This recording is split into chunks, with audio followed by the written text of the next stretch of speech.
Okay, so this is actually covering a topic I've rarely have ever talked about, is chromatic runs in general. I was actually sketching out a little Hungarian minor thing just for this, specifically for this channel, and I ended up using a lot of chromatic runs. And then I actually took the sketch and threw it right out to Notion and the full orchestra, just because I already had a really good idea how I can actually present this. And it's actually not, it's less now about Hungarian minor. I have a few more videos lined up for that about Hungarian minor, but this is about the chromatic runs, which I rarely talk about, but I personally use chromatic runs all the time. So actually what I'll do is just throw the VSL rendition of the orchestra version up first, and then it's not complete, it's just a partial aspect, but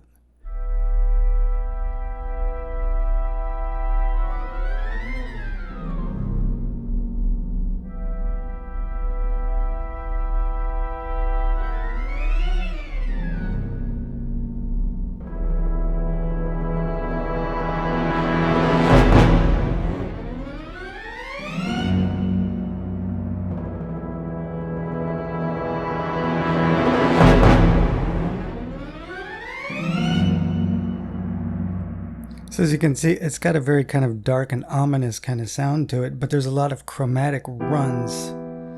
And we're using this kind of, I say C flat 7, flat 5, because with Hungarian minor, you're kind of stuck with these chord choices that can lead you to that voicing enharmonically. It's technically not that chord, but enharmonically it could be that chord in first inversion. So that's why I labeled it like that. It also is shaped very much like a French 6. So I'm not going to attempt to play the actual parts, but we have these kind of chromatic runs like this.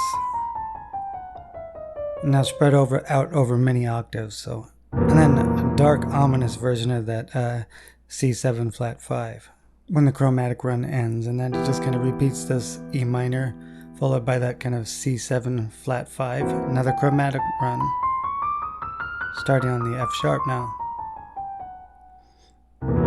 dark ominous kind of C7 flat 5 sound after the chromatic run, and then we go to some lower end brass that gradually swells and then kind of does like a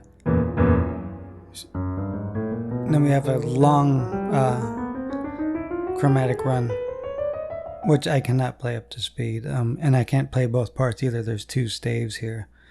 So we're still sticking with that kind of same C7 flat 5 shape, alternating between an E minor. Okay, and of course that C7 flat 5 repeats really low again, but in this time in a different meter. And so it repeats after that. So basically you've got this Hungarian minor thing, an enharmonic shape of a C7 flat 5 alternating between an E minor. I mean, literally, you gotta sometimes think in those pandiatonic kind of ways. This is a valid chord for this key. And you notice it's shaped almost like a French 6. Or the C7 flat 5 would work in Lydian dominant or the whole tone scale, interestingly enough. So just remember this, you could use a chromatic scale over any kind of chord type. It doesn't matter, you could use partial aspects of the chromatic scale. Okay, it's one of those scales that will fit over any chord. So let me go ahead and play back the sequence really quick.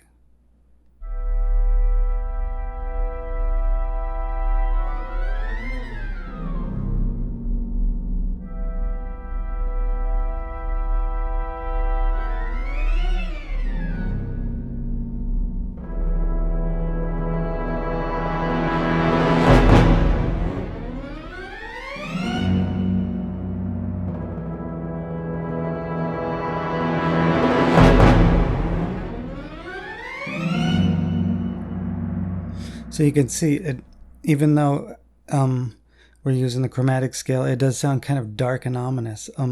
So consider using the chromatic scale once in a while as your run material. And the chromatic scales over the top of these chords actually adds more instability. So